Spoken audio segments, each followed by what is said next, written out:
Welcome to What's New, your channel for everyday solutions. Be sure to subscribe, share and like our videos. This is What's New. For exercise, nothing like the great outdoors. By Gretchen Reynolds. Long walks can improve moods and reduce anxiety, but the benefits may be greatest if the walks take place outdoors rather than in a gym, according to a new study by researchers in Austria. And while the Alps may be a particularly fine place to hike, a vigorous walk in the woods or paths near home may provide the mental boost we need to keep us moving. We all know, by now, that for optimal health, we need to move. But research and anecdotal experience indicate that people rarely exercise if they do not enjoy it. Workouts, for many, are something like possessions. If they don't spark joy, they tend to be discarded. Many different aspects of exercise are thought to affect how much we like working out. But in general, most experts agree that a workout's intensity and its duration have the greatest influence on our feelings about it.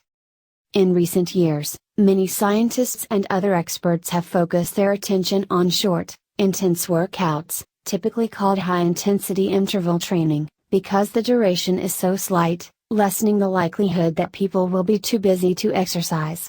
But while many people who take up high-intensity interval training report being pleased by the workout's brevity, they often also say that the intensity is not fun for them, which, over the long term, could discourage them from continuing. So for the new study, which was published last month in PLOS One, researchers at the University of Innsbruck in Austria and other institutions decided to investigate whether flipping a workout's focus and emphasizing its length while playing down its intensity might increase people's enjoyment and, potentially, participation. In other words, the researchers wondered whether long, relatively gentle walks would make people happy and, if so, whether some types of walks would be more pleasurable than others.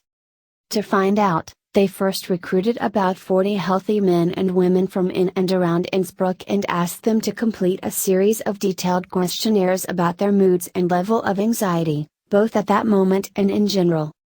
Then they asked each volunteer to complete several prolonged workouts.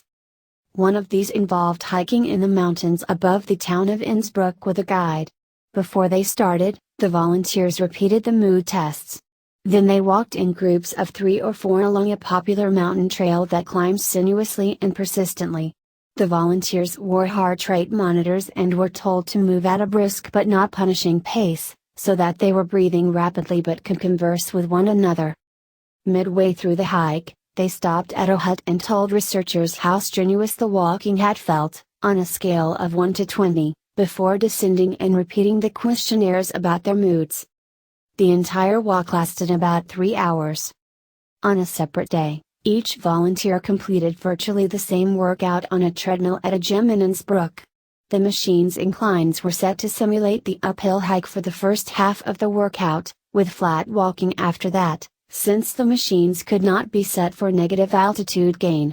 Volunteers walked next to one another and were encouraged to chat. They all also completed the estimations of effort and mood. Then on a final day as a control session, they all sat for about 3 hours in a communal room at the university equipped with computers, magazines and couches, where they could surf or talk and, before and after, assess their moods. At the end, the scientists compared their mood scores and other assessments. The mountain hiking turned out to have been, objectively, the most strenuous of the workouts. Although the altitude gains during the indoor and outdoor walking had been comparable, people's heart rates had risen higher during the mountain hike. But, interestingly, almost all the participants reported that the outdoor effort had felt less strenuous to them than their time on the treadmill. And their mood scores were much higher after the outdoor hike than the treadmill workout, indicating that they had enjoyed that workout more than being in the gym.